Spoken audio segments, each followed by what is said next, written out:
Okay, so good morning to all. We'll start with the next topic, that is how we can improve the efficiency of any vapor power cycle. So one we have discussed in the previous class, one methodology was a reheat cycle. That means we are going to take the steam from your turbine and reheat it in a superheater and send it back to your maybe your turbine further expand. Okay? Relativity, that's what we have done. Now we have another methodology where what we do is actually we all know that the steam actually the steam which is expanded after maybe what we call it as the regeneration or something like that, what we call. So what can happen to this particular steam is this steam can at a particular temperature can heat your feed water.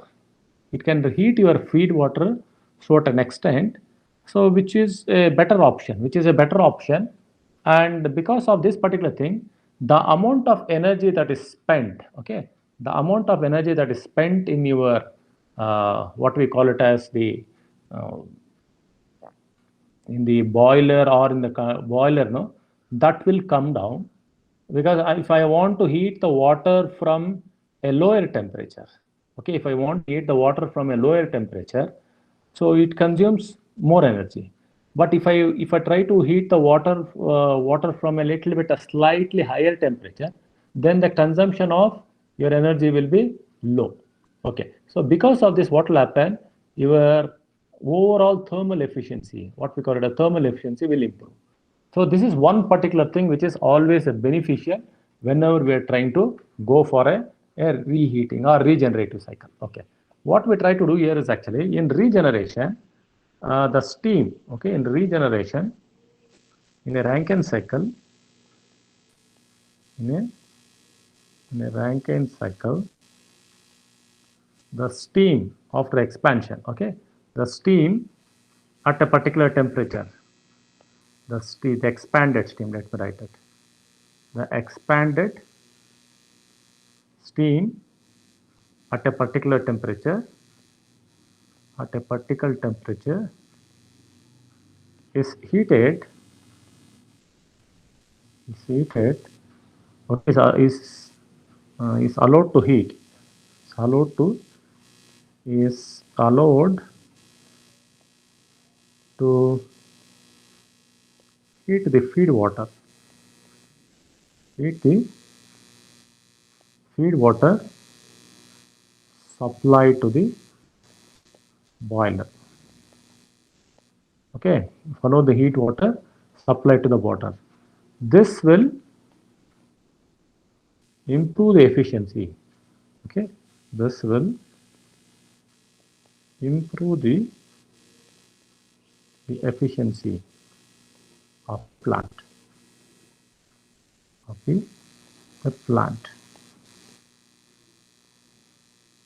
Okay, and this method is called as regeneration, or it's also called as the cycle which operates this thing is called as regeneration. Okay, let's try to look into what exactly this will happen.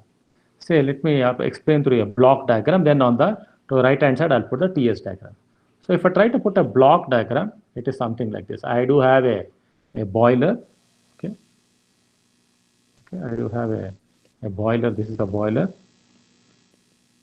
Okay, then it is connected to a superator. So this is my superator, which will be superheating the steam, and I'm going to sending it to your turbine. So the turbine will expand something like this. This is my turbine. Okay, this is the turbine. So I do have multiple stage turbine, and the steam will expand it in it. So what I'm going to do actually, I'm going to extract steam at particular points. Let me extract at two different points. Okay, I'm going to extract steam here and extract steam here. So if I say, for example, if I send 1 kg of steam, let's assume that I'm sending around 1 kg of steam, and I'm trying to extract, okay, I'm going to extract m1 kg of it. Okay, m1 kg of it. So m1 kg of stream is extracted here, and m2 kg of stream is extracted. So 1 minus m1 will go down. So what will go down here is actually 1 minus m1 minus m2. Okay, and I have the work that is extended. And this will go to, so this will last stage, this particular thing will go to condenser. Okay, the last one will go to the, what are 1 minus m1, this will go to the, I have a condenser here, pretty simple. This is my condenser where I am circulating the feed water. So this is the condenser.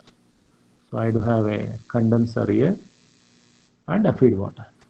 Now what I am going to do actually, see now the feed water is coming here. The feed water will come here, and I do have a pump.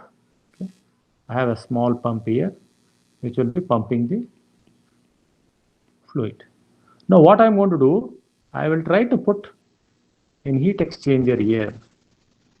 Okay, I will try to put two heat exchangers.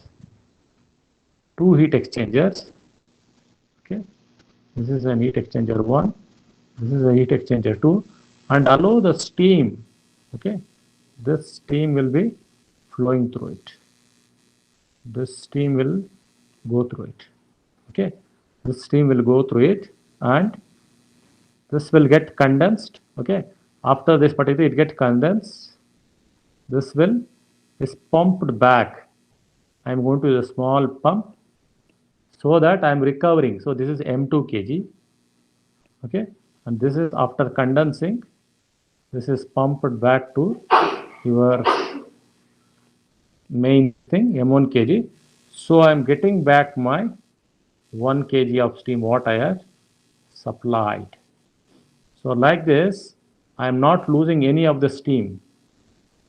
Like this, I am not losing any mass of the steam. Okay, this is actually maybe heat exchanger. These are heat exchangers. So it may be low pressure heat exchanger. This is a high pressure heat exchanger. Why? Because I am expanding. So this is I do have this is a high pressure turbine and a low pressure turbine. Okay. So this thing is actually what the procedure is actually, I am going to extract certain amount of steam from your turbine, and I am going to heat the feed water.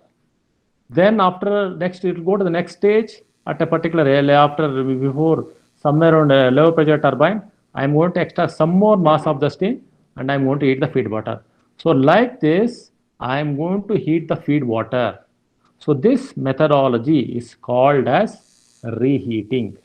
The methodology of bleeding, we call that as a bleeding. The methodology of bleeding the steam or bleeding the steam from your turbine and using it to reheat your water, feed water, is called as regeneration or regeneration of the, or the cycle which follows this particular thing is a regenerative vapor power cycle.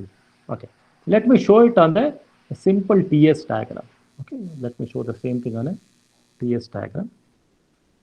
This is the thing, the temperature entropy diagram. Okay. And I do have a simple dome. The dome is like this. This is my dome. Okay, I am going to have the expansion. Okay, I am going to expand it. So this particular thing will, so I do have this particular thing. Let me expand it like this. Simple expanding. It may be following the same path or whatever it may. Let me go to this particular thing. Let me follow the same path. And I am going to heat to a, this is your 1 kg of steam. It will go to the pressure. Okay, it will go to a particular point. Then it starts expanding. So it's expanding here.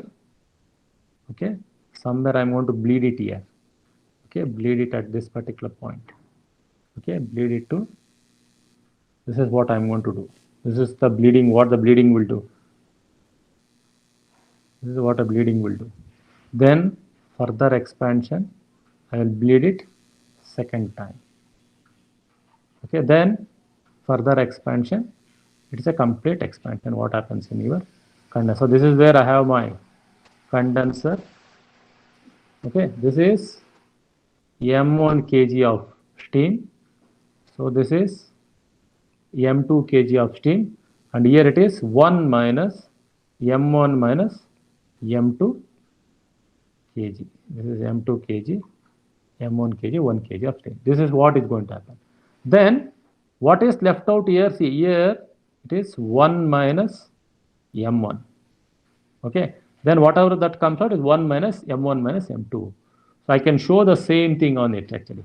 So if I call this as 0, if I call this as 0.1, 0.2, 0.3, and simple 4. So this is a simple representation of your regenerative cycle, regeneration cycle in a vapor, in a regeneration cycle or regeneration in a simple steam power cycle. Okay. Now m1 kg is bleeded from your high pressure turbine and m2 kg is bleeded from your low pressure turbine. Now let us try to write the energy balance equation. Okay, this is the procedure what we have. So let's try to write the energy balance equation, energy or heat balance equation. Energy or heat balance equation of the process. What's happening? Okay, let's try to write the energy balance equation for high pressure heat exchanger. First, high pressure heat exchanger. And some of the books I have seen that they call, instead of heat exchanger, they call this as a heater also. So both are same, it's a heat exchanger. So now, if I try to put actually, what is the amount of heat that is lost? That is, if I try to put it over here, heat given by the steam should be equal to heat taken away by the water. Okay, heat given by the steam should be equal to heat taken away by the water. So this is my 4. Okay, 5 and 6 also I have to show. No, I need to show 5 and 6 also. Okay, this is my 4. So this is my 5. This is my 6.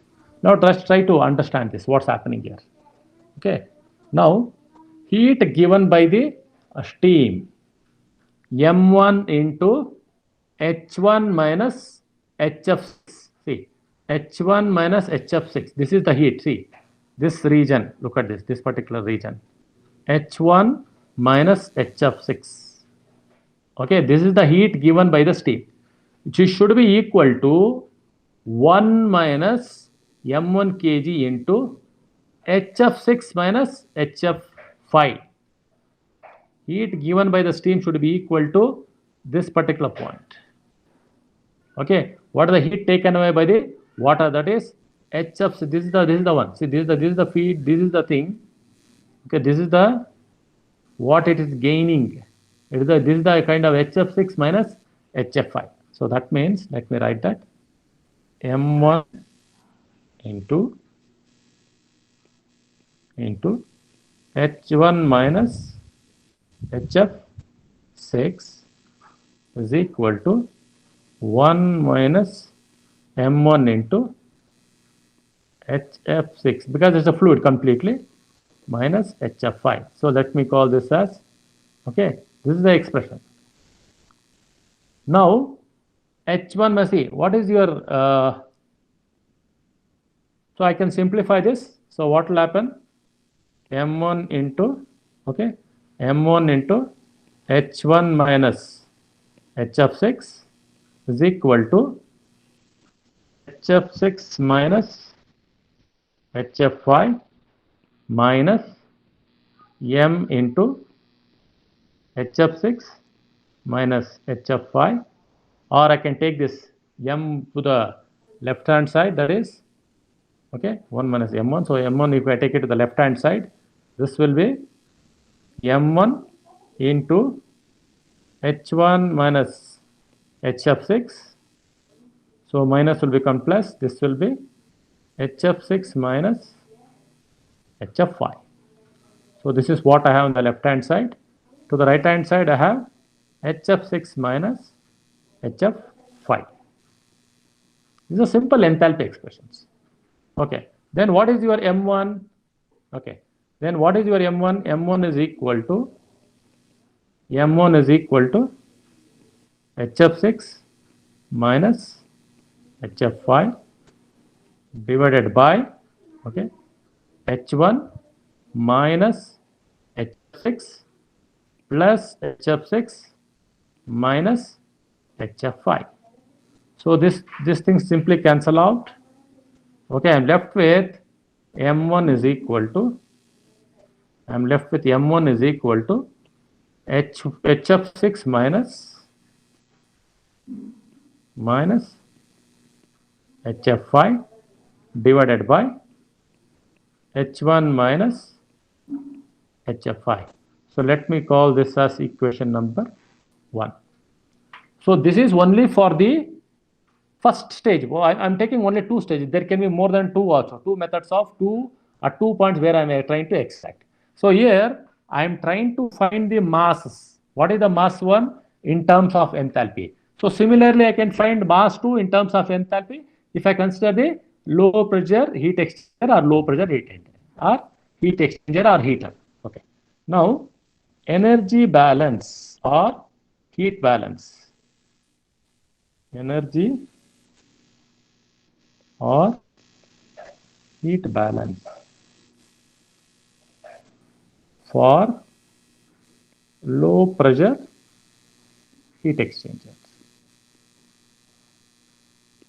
Okay, now let's go to this actually. Here you consider this M2 into H2 minus HF5, that is this point.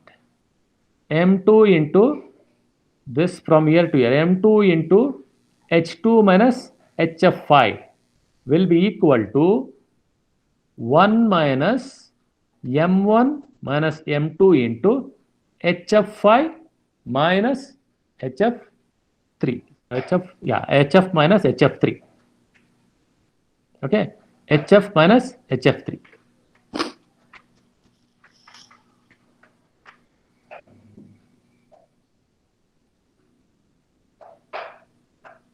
Yeah, and HF minus HF3, this point. So if I try to, let's try to write that equation. Yes, let's try to write that equation. That is M2 into N2 into H2 minus HF5, that is heat given by the steam, is equal to heat gained by the water. 1 minus M2 to, this is the fluid actually, HF5 minus HF3. HF5 minus HF3, what it is gaining. That is the amount of heat what it is gaining. So now if it, here also I will try to, so here also like this is M2 into H2 minus HF5, okay, is equal to HF5 minus HF3, okay, then minus M1 into HF5 minus HF3, then minus M2 into HF5 minus HF3. Okay, now if I do the M2 to the left hand side, so this particular quantity I will I'll push to the left hand side. So this will be M2 into H2 minus HF5, okay, plus HF5 minus HF3 is equal to, so what I have is actually 1 minus M1. So I can retain as it is, or I can write it 1 minus M1 into HF5 minus HF3. Or I can write here what will happen, This quantity is simply cancelled. Plus minus they cancel out.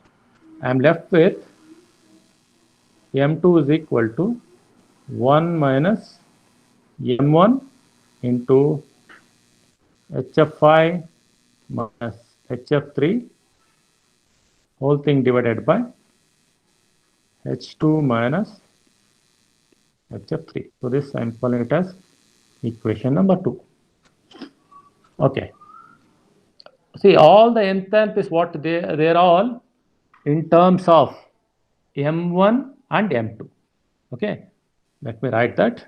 All the enthalpies, all the specific enthalpies to be very precise. Okay. All the enthalpies are defined in terms of M1 and M2. Okay. Now the maximum temperature to which the water can be heated is depending upon the how much of bleed I am going to bleed, actually how much of steam I am going to take. Say if I want to increase the temperature of the water from 20 to 30 degrees, I may have to bleed more. If I want to increase the temperature of water from 20 to 30 actually or 35, I might have bleed. So depending upon, so the maximum temperature, let me write that also, the maximum temperature of the feed water, okay, the maximum temperature to which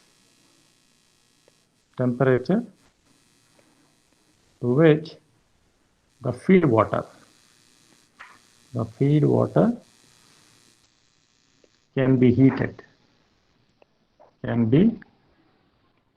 heated is depending on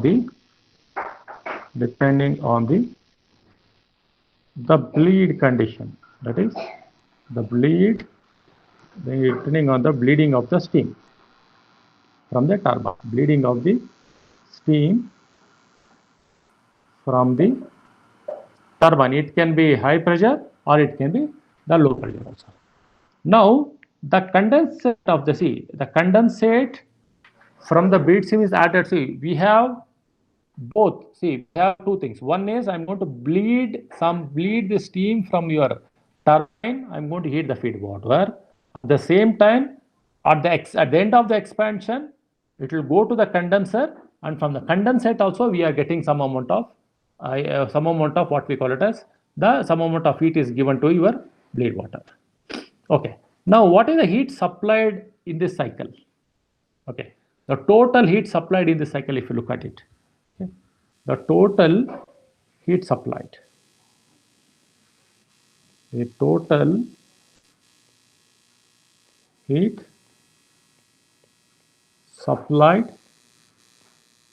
in this cycle, only regenerative cycle, if you look at it. Let me go back and see. It is only between these 2 points. Okay, I am trying to supply the heat from between this point and this point, because these two conditions, that is from 4 to 5 and 5 to 6, because 3 and 4 both are same. So that's why I'm taking that particular thing. So this point is mainly heat added due to feed water or regeneration. The feed water will get the energy from this portion of heat energy, this portion of energy, what we call this one and this one. Okay, this heat is supplied by regeneration. What are I'm showing in the yellow color? No, this is supplied by your regeneration. Now, what is the one which is supplied in the boiler? This is the one.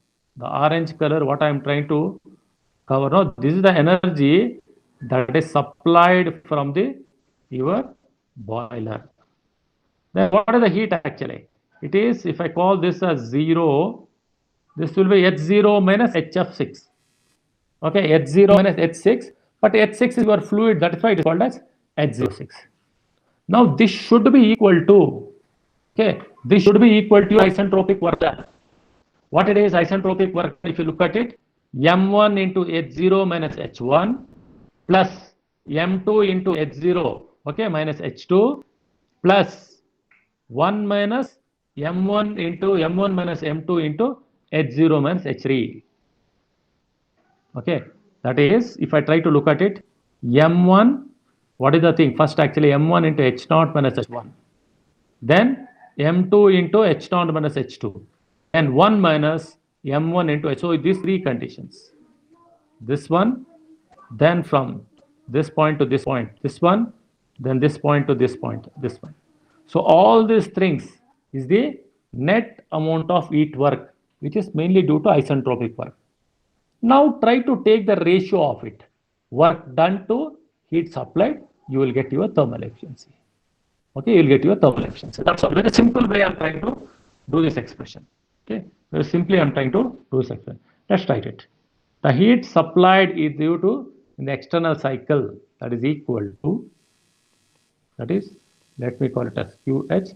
This is equal to H0 minus H6, but H6 is actually, it is HF6 because of the fluid. So let me call this as equation number 3. Let me call this equation number 3. What is the isentropic work done? Isentropic work done.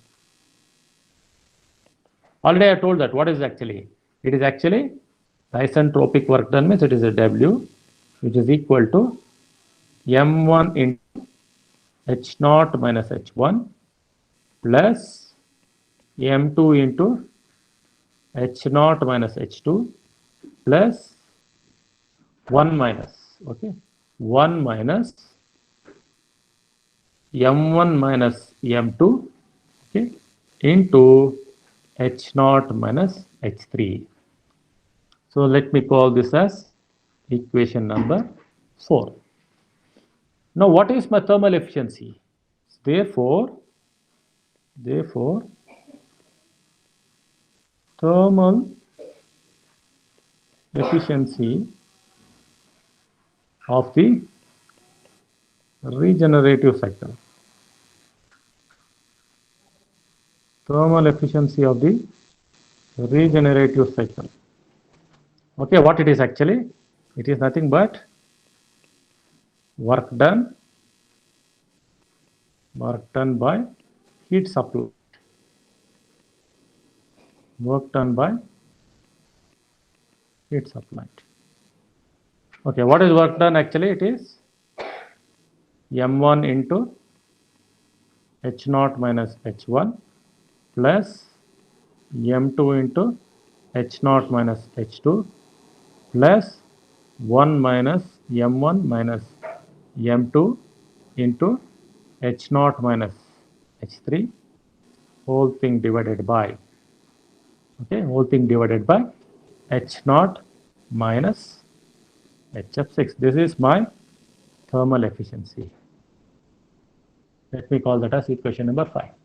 See, the work done by the turbine, okay, the work done by the turbine, no, this particular thing, whatever we have, so this particular thing, this particular expression, see now, already we have defined the values of M1 and M2. So if you go back and see, I can find the values of M1 and M2 in terms of enthalpies. Okay, in terms of enthalpies I have. So if you calculate M1 from equation 1, then substitute that in equation 2, you get your M2. Then substitute that in equation 5 to get your thermal efficiency. So M1 and M2, whatever the mass flow of the bleed is whatever we have, no, that is in terms of enthalpy. So everything is in enthalpies. So I can easily calculate the schematic. See, one more thing actually, instead of M2, this particular thing, M1 into H0 minus H1 plus, instead of M2, I can write 1 minus M1 into H1 minus H2. That also can be done. So here, let me write that. Okay. Let me write that. Okay. So now let me write that. Your M2 into H0 minus H2 is also equal to 1 minus M1 into H1 minus H2. Okay, H1 minus H2. So I can replace this in the above expression by that. Then also your problem is correct. Okay, because and also, so your 1 minus H1 minus H2, this particular thing, I can replace it, I can get it. So don't try to do that, but still that is valid. Okay. Now, what are the advantages of going for regeneration? Okay, there are n number of, let's try to look at it. What are the advantages? This is the advantage. The major advantage, I'm going to get a better thermal efficiency, one particular thing. So let's write that advantages of regeneration. At the same time, it has a couple of disadvantages also. So the other advantage is actually the heating process in the boiler tends to become more streamlined, that is reversible. Okay, the heating process in the boiler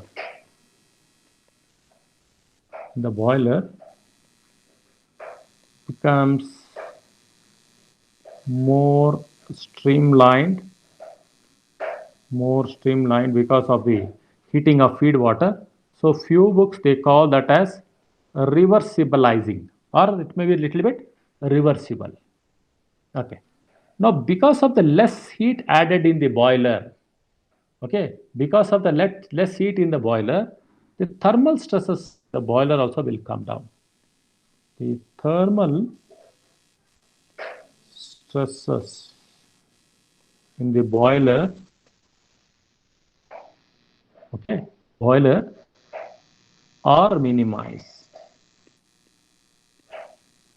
This is the second issue. And overall heat rate, you look at it. What is heat rate actually? It's the amount of heat supplied per unit mass or whatever it may be. Okay, the amount of heat supplied per unit mass, if you look at it, the overall heat rate, okay, gets reduced. The overall heat rate gets reduced.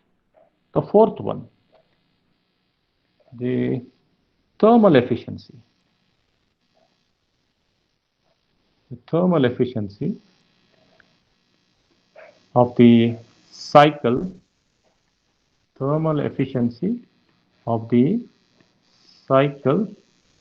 improves. Okay, cycle remarkably it will improve. Maybe the last one. Okay, because of this particular thing, the size of the condenser, because it's adding less amount of mass, the size of the condenser may reduce. These are some 4 to 5 advantages of your, what we call it as a regeneration of your vapor power cycle. So there are few disadvantages. So let me make some 2 or 3 disadvantages. Let me take 2. Because of this bleeding and all, okay, the design becomes complex. Design becomes complex due to the bleeding process. What will happen? I have to bleed it in such a way that without causing any whirls, without causing any irreversibilities, all those things. So the bleeding has to be very streamlined kind of a thing. Okay. The second thing, the maintenance, because of this complex design, the maintenance cost will be huge.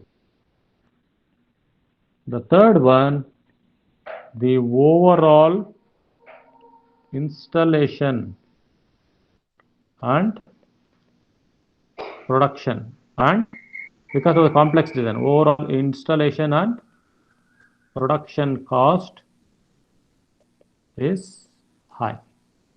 So when you have so many advantages, it's something like we have to pay some penalty with respect to the what we call it as maybe the cost wise. So when we have to pay for this cost wise, then we will be able to get what we are supposed to get it from your maybe regeneration cycle. Is that clear? Any doubts?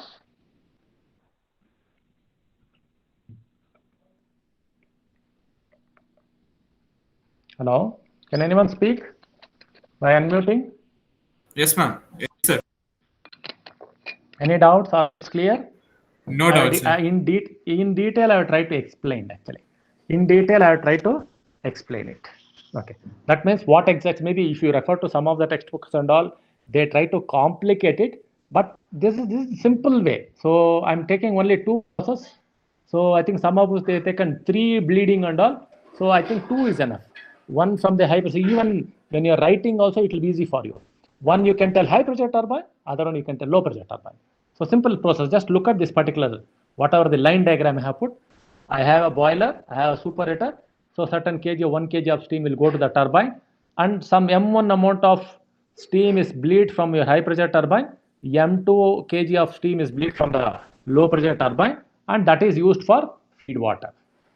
And when you are heating the feed water, at the same time, after condensing, the same whatever the bleed steam is also will come and join your main flow, so that I am not losing any mass flow rate of your steam. So 1 kg of steam, I'm returning back, I'm getting back 1 kg of steam. And also the mass flow rate to the condenser has got reduced. So the size of the condenser will be smaller. Simple this thing. What is the amount of heat that is saved and what is the amount of heat that is supplied from the boiler? So the load on the boiler will come down. So which will bring down the thermal stresses, all advantages. Everything simple. You would look into this particular sketch, you'll be able to understand. So this is about theory part. So we are done. So Rankine cycle, the actual Rankine cycle, then reheating cycle and regenerative cycle, all done. So this is how it is actually. So work done and thermal efficiency. So the simple derivations we have done. Now let us try to look at some numericals. Okay, let's try to look at one particular numerical. So I've taken from your, I think I have uploaded the tutorial sheet. Maybe around 18 or 20 problems are there in that. So just go through that. Let me take the first problem. Okay, dry saturated steam at 17.5 bar enters the Rankine, say enters the turbine of a steam power plant. Okay, and expands to the condenser pressure of 0.75 bar. Determine the Carnot and Rankine cycle efficiencies. Okay, here why I am taking this Carnot efficiencies, actually you have studied anyhow. Here we are not doing it, but still why we take the Carnot efficiencies, actually the Carnot efficiency is nothing but it's based on temperature. That's it. We try to calculate it and cross check it. That's it. We try to cross check the efficiency of your maybe whatever we call it as the Rankine cycle with that. Then also find the work done work ratio of a Rankine cycle. The work ratio means, so work done of the Rankine cycle to a Carnot, that we call a work ratio. If the turbine and pump have an efficiency of 85%, that means we are moving towards actual cycle. Okay, if I go towards an actual cycle, what percentage of net work output and cycle efficiency will reduce?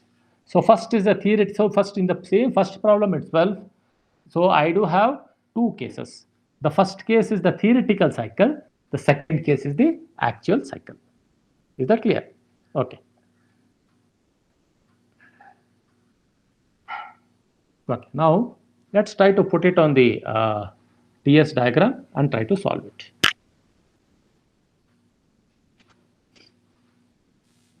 Solution. Okay. Solution. So let's put the TS diagram. TS diagram. So that means let's try to go for a the Rankine cycle, and the second one is the your actual Rankine cycle.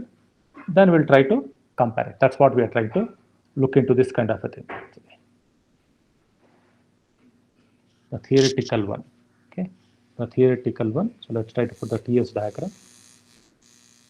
This is my temperature, entropy, Okay, I'm trying to put the dome. This is my dome, and I have the process which is going. So it will be going something like this. If it is a Rankine cycle, it will be going like this. Then this is the wet steam condition, and this will go to superheated condition. If it's going to the dry steam condition, I will be having the expansion from here, and this is what I am going to see in the condensation. Okay, if it is only Carnot, actually, what will happen? I will be having one extra thing here. Okay, this is what I will be having, because the heat will be supplied only from the water. Okay, this is Carnotization, or what we have explained actually. So here what will happen? If I try to put everything, so this is, so if I call this as 0, 1 to 2, this may be 3s, 4s, and this is 4. Okay, this is a simple cycle I am trying to explain it. Expansion, this is what we are trying to see. Rankine versus this particular. Now, what are the pressures actually, working pressures? What are the working pressures? Your turbine is working under a pressure of, that is, so data what is given is, your P1 is equal to 17.5 bar, which is your turbine pressure. Okay, then your P2 is equal to 0.75 bar, under which your condenser will work. That's what they are telling, condenser pressure and your steam turbine pressure. Now what else they are given in the problem statement? They have given the turbine efficiency as 0.85 and your pump efficiency as 0.85, 85% of the pump and 85%. What we are supposed to find?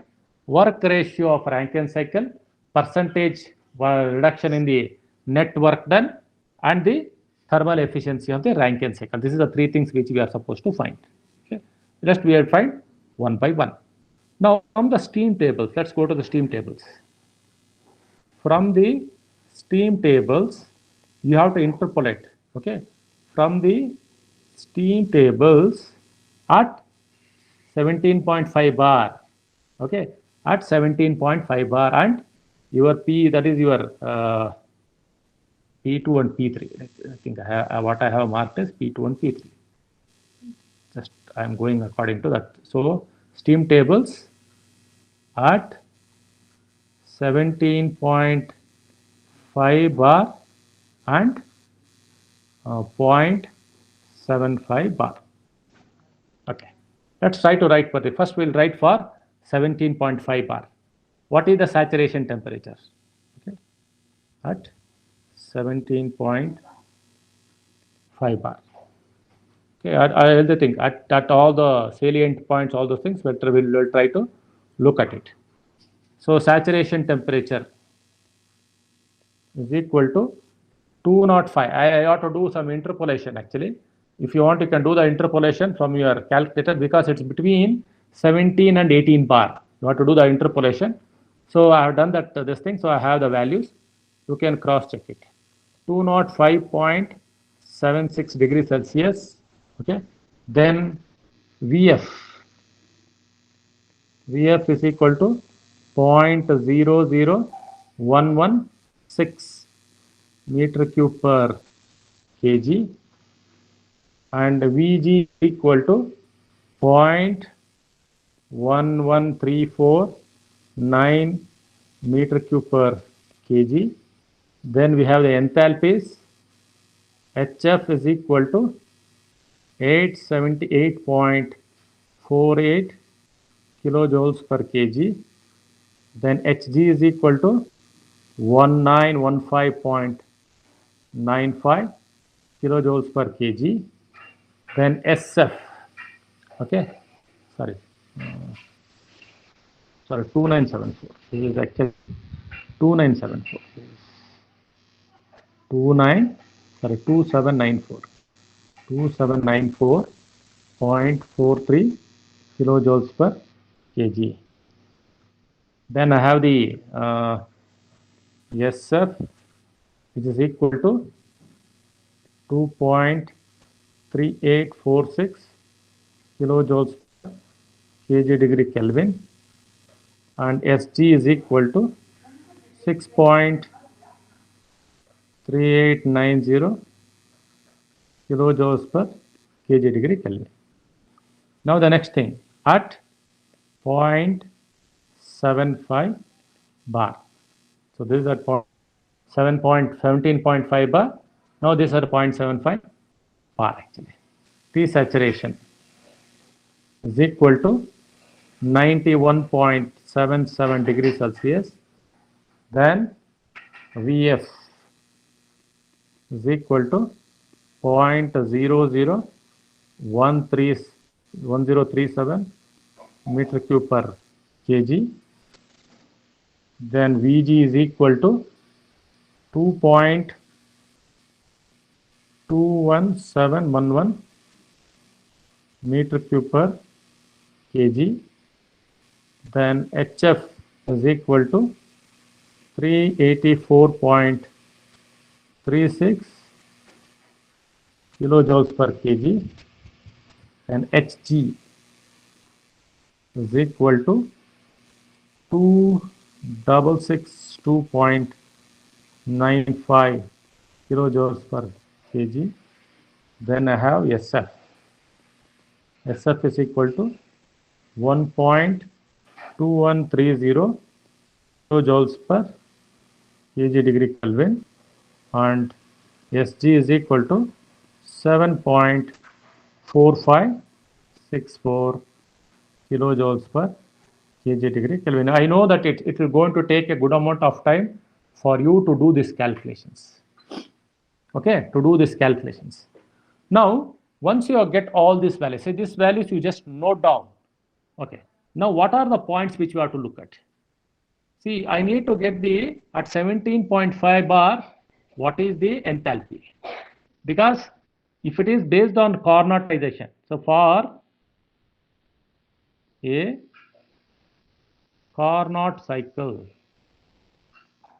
okay, if it is a Carnot cycle, what it is actually, then I need to find H1. Okay, H1 is actually, this is your HF at 17.5 bar. 17.5 bar, which is equal to 878.48 kilojoules per kg. Then what is your H2? H2 is equal to Hg at 17.5 bar. So H2 is equal to Hg at 17.5 bar, which is equal to 2794.43 kilojoules per kg. Okay, now the process 2 to 3 and 4 to 1 are isentropic. For an Carnot cycle, the processes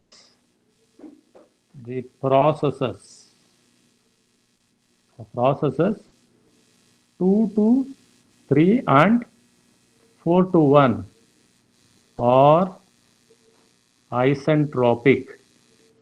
That means your S22 is equal to S3 and S24 is equal to S1. That's the meaning of it. Now let us try to, what is your S2? S2 is the, see, S2 is equal to Sg at 17.5 bar. Okay, Sg at 17.5 bar, which is equal to 6.3890 kilojoules per kg degree Kelvin. Then what is your S3? Your S3 is equal to, okay, S3 is equal to SF3 plus X3 into Sg minus SF3 at, okay, at actually 17.5 bar. Look at this particular thing. This is the, sorry, at 0.75 bar. This is at 0.75 bar. What is SF3? SF3 is actually, it is 1.2130 plus X3 into your SG, actually 7.456 minus 1.2130. If I do that, I will get my S3.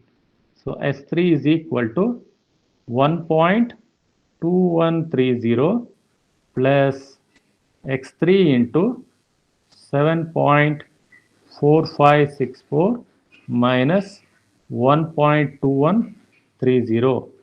If I do that, if I equate it, so this is what I'm going to get. This is for your S2 and this is for your S3. Now equate it. So S2 is equal to S3 because of the isentropic process. So I can equate it. If I equate it, it is X 0.3890 is equal to 1.2130 plus X3 into 7.4564 minus 1.2130. I will be getting the dryness fraction of it, which is around 0.83. So because of this, once I get X3, so therefore your H3 is equal to, once I get this, therefore this entropy, this particular point, okay, H3 is equal to HF3 plus X3 into Hg3 minus HF3. Okay, what I'm going to do, therefore your H3 is equal to HF3 plus X3 into Hg3 minus HF3. So that's equal to 384.36 plus 0.83 into 2662.95, 2662.95 minus 384.36. So this will give my H3 as 2275.58 kilojoules per kg. So let me stop at this particular point. We'll continue because already it's 12:11 because some maths class is so madam is waiting. We'll stop at this particular point. I think Mohammed, you can stop the recording. We'll continue this problem. We'll continue this problem tomorrow. Yeah.